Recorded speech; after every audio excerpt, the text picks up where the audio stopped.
السلام علیکم ورحمۃ اللہ وبرکاتہ. الحمد للہ رب العالمین والعاقبۃ للمتقین والصلاۃ والسلام علی رسولہ الکریم. محترم حضرات، ہم منہیات اسلام پر آپ سے بات کر رہے ہیں، یعنی اسلام میں کیا چیزیں منع ہیں. آج اس کا سیریل نمبر 20 ہے. آج سے ہم جو بات شروع کریں گے وہ نکاح اور انشاءاللہ اس کے بعد طلاق سے متعلق ہے کہ نکاح میں کیا چیزیں اللہ کے رسول صلی اللہ علیہ وسلم نے منع فرمائی ہے. نبی کریم صلی اللہ علیہ وسلم، بخاری کی روایت ہے کہ نبی کریم صلی اللہ علیہ وسلم نے فرمایا لا یخطب الرجل علی خطبۃ اخیہ، کہ اگر ایک آدمی نے کہیں نکاح کا پیغام بھیجا ہے تو آپ اس کے اوپر فوراً یا ابھی اس کے نکاح کی بات چیت چل رہی ہے، آپ اس کے اوپر پیغام نہیں بھیجیں. تو کہیں معلوم ہو گیا کہ رشتہ کسی آدمی نے بھیجا ہے، تو یہ بات معلوم ہونے کے بعد آپ نے دیکھا کہ لڑکا اچھا ہے، اب آپ نے بڑھ کر کے کیا کر دیا، آپ نے بھی پیغام بھیج دیا. اللہ کے رسول صلی اللہ علیہ وسلم نے اسے منع فرمایا. دیکھیں، یہ جتنی چیزیں چل رہی ہیں، بنیادی بات یہ بات یاد رکھیں، دو چیزوں کو مد نظر رکھا گیا ہے جتنی بھی منہیات ہیں. ایک یہ ہے، چونکہ اسلام کا بنیادی مقصد سکون ہے، تو جو چیزیں بھی سکون کو ڈسٹرب کرے گی وہ سب منع کی جائیں گی. یہ ایک بنیادی مقصد ہوتا ہے. اور دوسرا یہ ہے، چونکہ سکون کا مقصد ہوگا کہ لڑائی نہ ہونے پاوے، تو لے دے کر کے دونوں باتیں سے مقصد کی اسلام کے جتنے بھی منہیات ہیں، جتنے بھی منع کرنے کی چیزیں ہیں، ان کی بنیاد میں بنیادی چیز یہ ہے کہ دنیا میں، اس سوسائٹی میں سکون کو کیسے برقرار رکھا جائے. جو بھی قانون بنا ہے، ہو سکتا ہے کہ ہم نہ سمجھا پائے، لیکن ہے اس کی جڑ میں یہی چیز. تو اب اگر یہ آپ دیکھیے کہ یہ اس میں جیسے بات کہی گئی کہ اگر منگنی بھیجی ہے اور دوسرے آدمی نے اس کو پھر پیغام بھیجا تو لڑائی ہونی ہی ہونی ہے. لہٰذا اللہ کے رسول صلی اللہ علیہ وسلم نے اسے منع فرمایا. بخاری کی روایت ہے. نبی کریم صلی اللہ علیہ وسلم کے زمانے میں ایک نکاح اور بھی ہوتا تھا، تو جس کو متا کہتے تھے. یہ بھی بخاری کی روایت ہے کہ نہا آنے انمتۃ النساء یوم الخیبر. خیبر کے موقع پر اللہ کے رسول صلی اللہ علیہ وسلم نے متا سے منع فرمایا. متا کیا چیز ہوتی ہے؟ آج بھی یہ مسئلہ ایران میں چل رہا ہے اور یہ شیعہ سنی اختلاف ہو گیا ہے. اہل سنت والجماعت کے نزدیک متا حرام ہے، شیعہ حضرات کے نزدیک جو ہے وہ متا جائز ہے. متا کیا ہوتا ہے؟ متا یہ ہوتا ہے کہ شادی کے ٹائم پر نکاح، جس وقت نکاح ہو رہا ہے، نکاح کے وقت پر طلاق کی ڈیٹ لکھ دی جاتی ہے کہ مطلب میں 2 مہینے کے لیے شادی کر رہا ہوں اور فلاں تاریخ کو جب پہنچے گی تو یہ کیا ہے، طلاق ہو جائے گی. اس کو جو ہے نکاح متا کہتے ہیں. ایران میں باقاعدہ اس پر بورڈ لگا رہتا ہے، بورڈ لگا کے عورتیں، یہ باقاعدہ اب دھندا ہو گیا ہے. تو یہ کہنے کے بجائے کہ یہ طوائف ہیں، ہم یہ کہنے کے بجائے اس طریقے سے یہ تمام عیاشیاں ہوتی ہیں. اور وہ 2 دن کے لیے آپ نکاح کر لیجئے، 10 گھنٹے کے لیے نکاح کر لیجئے، 12 گھنٹے کے لیے کر لیجئے، مطلب جو بھی آپ چاہیں اسی وقت نکاح کے ٹائم پر ہی کیا ہو جائے گا، طلاق کی بھی ڈیٹ فکس ہو جائے گی. نبی کریم صلی اللہ علیہ وسلم کے زمانے میں ایسا ہوا کہ آپ صلی اللہ علیہ وسلم جنگ میں گئے، اور 2 مرتبہ ایسا ہوا کہ جنگ میں گئے اور امید یہ تھی کہ جنگ جو ہے وہ کم وقت میں نپٹ جائے گی، لیکن جنگ جو ہے ختم نہیں ہوئی. تو اب لوگ جو ہے وہ اپنی بیویوں سے دور تھے، تو اس وقت یہ اجازت دی گئی کہ اگر کوئی آدمی جو ہے وقتی طور پر شادی کرنا چاہتا ہے اور عورتیں اگر کوئی علاقے کی مل جائیں تو شادی کر سکتا ہے. خیبر کے موقع پر اللہ کے رسول صلی اللہ علیہ وسلم نے صراحتاً منع فرما دیا کہ جو ہے وہ اب اس کے بعد کبھی ایسا نہیں ہوگا. نکاح جو ہے کہ وقت پہ طلاق کی تاریخ فکس کرنا یہ قطعاً ناجائز ہے. لہذا ہمارا اہل سنت والجماعت کا اب اسی پر عمل بھی ہے اور فتویٰ بھی ہے کہ متا کوئی چیز ہی نہیں ہے اور وقتی طور پر نکاح کرنا کوئی چیز نہیں ہوتی ہے. نبی کریم صلی اللہ علیہ وسلم نے بہت مشہور حدیث ہے یہ کہ نکاح میں تاخیر کرنے سے منع فرمایا. آپ نے فرمایا کہ 3 چیزیں ایسی ہیں کہ ان کا جب وقت ہو جائے تو فوراً آدمی کیا کرے، اس چیز کو ادا کرے۔ اس میں سے ایک تو فرمایا گیا کہ جب نماز کا وقت ہو جائے تو ٹالے نہیں نماز کو کیا کرے، فوراً ادا کرے۔ دوسری بات آپ نے فرمائی کہ اگر جنازہ تیار ہے تو جنازے کو کیا کریں، جلدی سے جلدی اس کو دفنایا جائے۔ اور تیسری چیز آپ نے فرمایا کہ اگر مناسب رشتے آتے ہیں تو پھر ایسی شکل میں فوراً شادی کر دینا چاہیے۔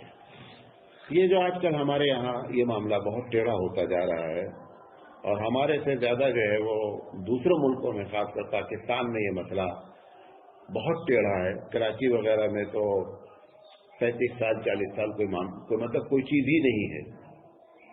مطلب اس وقت شادی ہوتی ہے کہ جب اس کو 3-4 بچے رہنا چاہیے، ایسے وقت پہ کیا ہے شادی ہوتی ہے۔ پرابلم کیا ہو گئی ہے؟ پرابلم ہو گئی ہے کہ مردوں نے 2 چیزیں اختیار کر لی ہیں۔ ہم جب کہتے ہیں ایسی باتیں نا کہ عورتوں میں بڑا بگاڑ آ رہا ہے، میرا اپنا تجزیہ یہ ہے کہ عورتوں کے بگاڑ کے بنیادی اسباب مردوں کے ہاتھ میں ہیں۔ اگر ہم مرد لوگ نیک رہیں، مثال کے طور پر ہم یہ شرط نہ رکھیں کہ میں بہت ہائیلی کوالیفائڈ، بہت ہی تعلیم یافتہ سے شادی کرنی ہے تو شادی ڈیلے نہیں ہوگی۔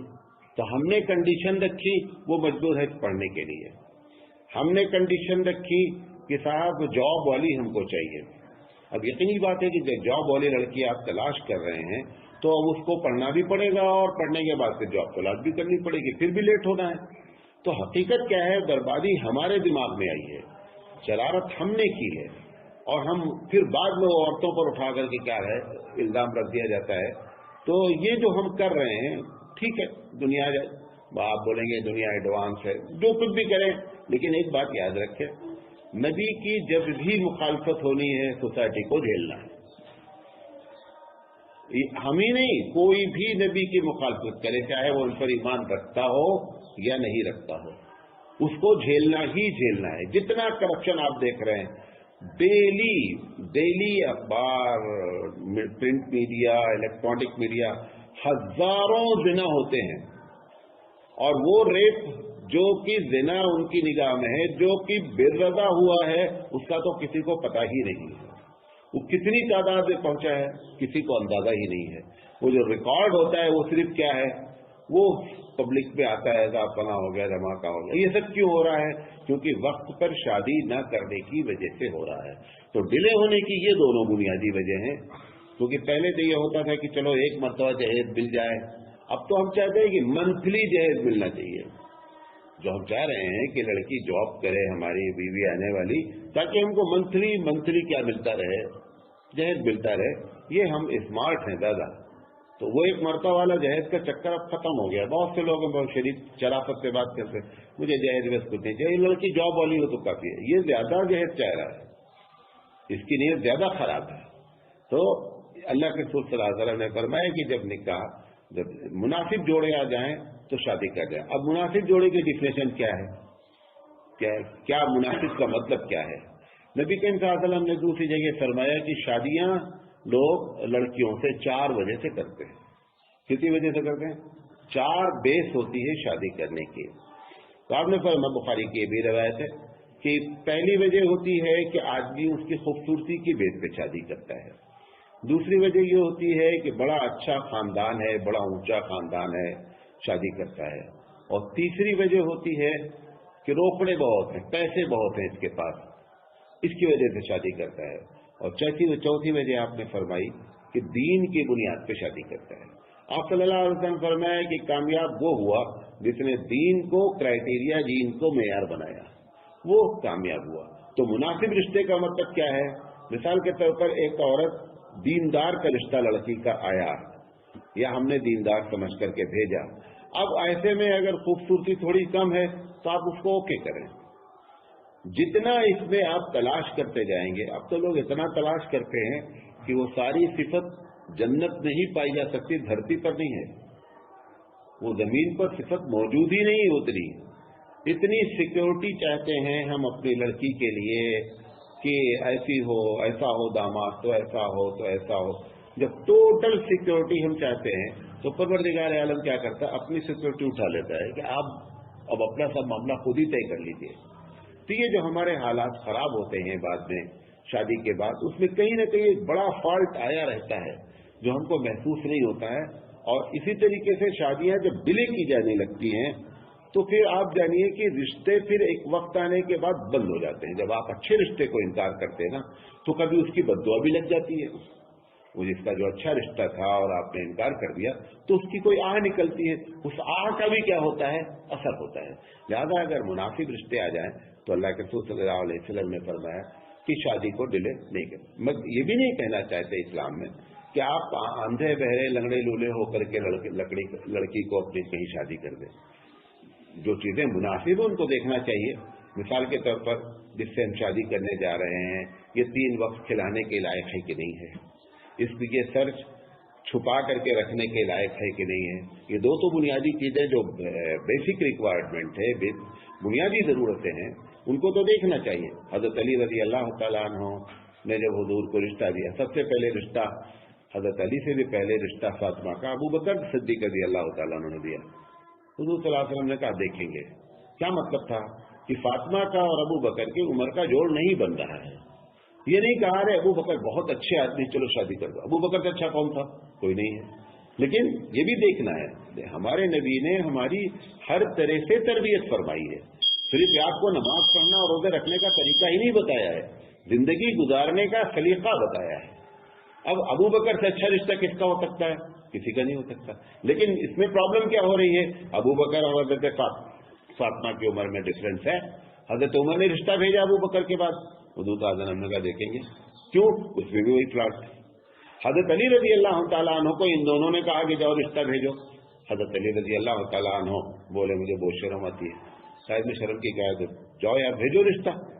تو اب ان دونوں نے ان کو پش کر کے کیا کیا، ابو بکر صدیق رضی اللہ تعالیٰ عنہ نے حضرت عمر رضی اللہ تعالیٰ نے کہ آپ رشتہ بھیجیے. ہے یہ گئے بیچارے، لمبی چوڑی بات ہے.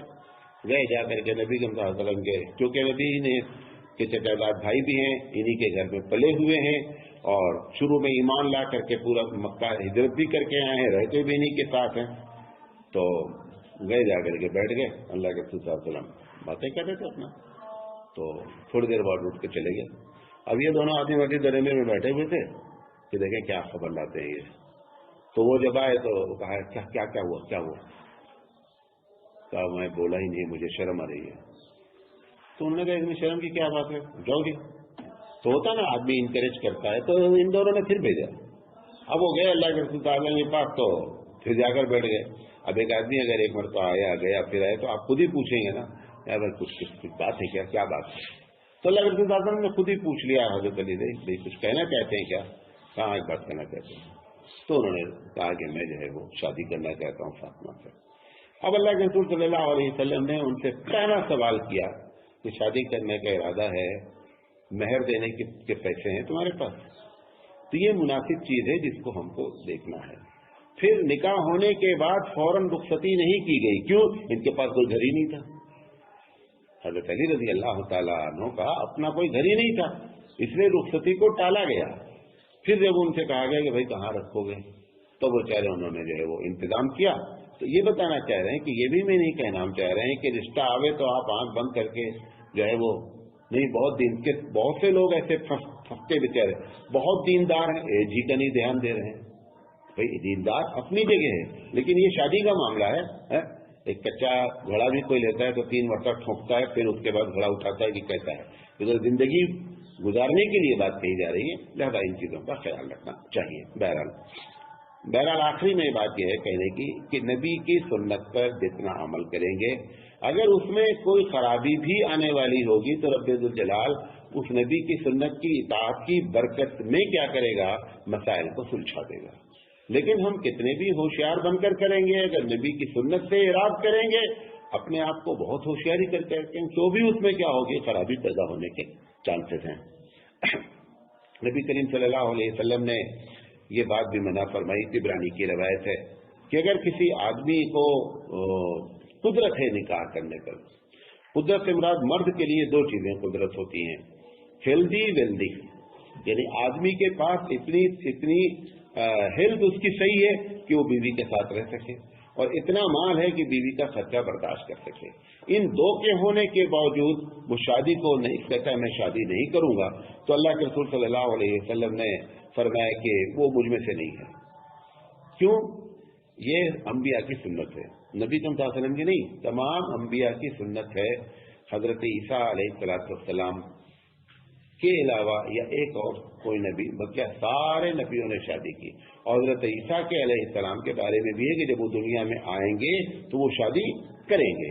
لہذا یہ کہ جب آپ کے پاس طاقت بھی ہے اور آپ کے پاس ہیلتھ بھی ہے تو شادی سے انکار کوئی معنی نہیں ہے. تو اللہ کے رسول فرمائے کہ اگر ایسا کوئی کرتا ہے تو اس سے دوسری جگہ بھی منع فرمایا, اور یہاں پر بھی طبرانی کی روایت بھی ہے کہ ایسا شخص مجھ میں سے نہیں ہے. دوسرے انداز میں اس طریقے سے منع فرمایا کہ نبی کے اندر لعنت ہے اس شخص پر. اس طریقے سے الفاظ استعمال کے. مسند احمد کی روایت ہے کہ المتبتلین من الرجال الذین یقولون لا نتزوج, کہ وہ مرد جو اپنے آپ کو کہتے ہیں کہ ہم شادی سے الگ رکھیں گے, اللہ رسول صلی اللہ علیہ وسلم نے ایسے لوگوں پر لعنت فرمائی. والمتبتلات من النساء, اور ایسی عورتوں پر بھی لعنت کی گئی ہے جو کسی وجہ سے شادی نہیں کر رہے ہیں. اب مردوں کے لیے تو دو کرائٹیریا ہے کہ ہیلتھ ہو اور پیسے ہوں. عورت کے لیے صرف ایک ہی کرائٹیریا ہے, کیونکہ اس کو ہیلتھ مطلب پیسے کی ضرورت نہیں ہے. وہ سمجھتی ہے کہ میں شوہر کے ساتھ رہ سکتی ہوں, اتنا کافی ہے. اب کتنی عورتیں ہیں, کتنی لڑکیاں ہیں کہ جو ہے وہ شادی نہیں کرنا چاہتی ہیں. خیر ابھی میں نے تقریباً ایسے 50 عورتوں کا انٹرویو لیا پچھلے 1 سال کے اندر کہ کیا وجہ شادی نہ کرنے کی. تو اس میں ایک بڑی وجہ جو کھل کر کے آئے, جو بڑی پریشان کن بات ہوئی, وہ یہ بات ہوئی کہ صاحب ان کے خاندان میں یا ان کے جاننے میں ایسے کیس ہو گئے ہیں لڑکیوں کے کہ شریف لڑکیاں تھیں اور شوہر نے ستایا یا طلاق دے دیا یا لٹکائے رکھا, وہ خوف سے شادی نہیں کر رہی ہیں.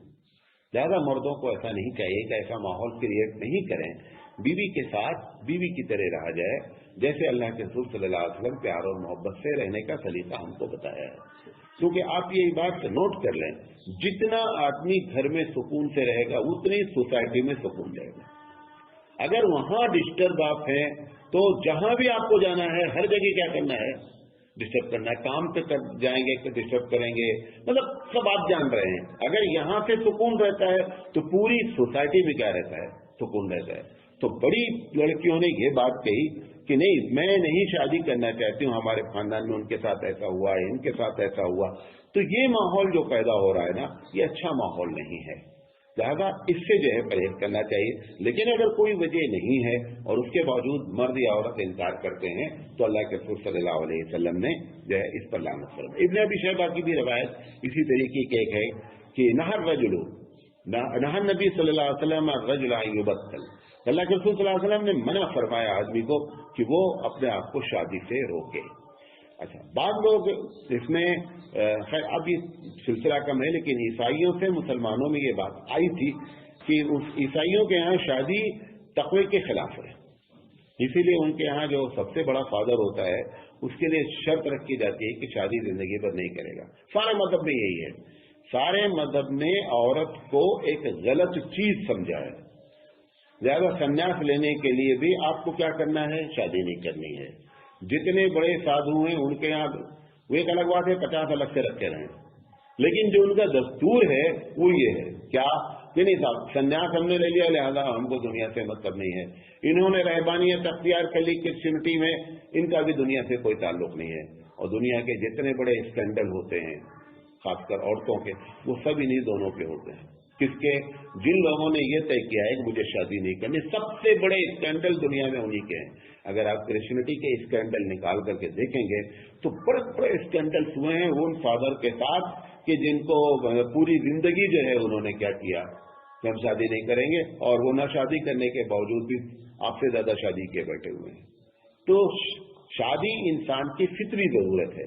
لہذا اس سے جب آدمی کو اعتراف کرتا ہے مطلب ہٹتا ہے تو ہر فطرت کے انکار کا ریئیکشن ہے.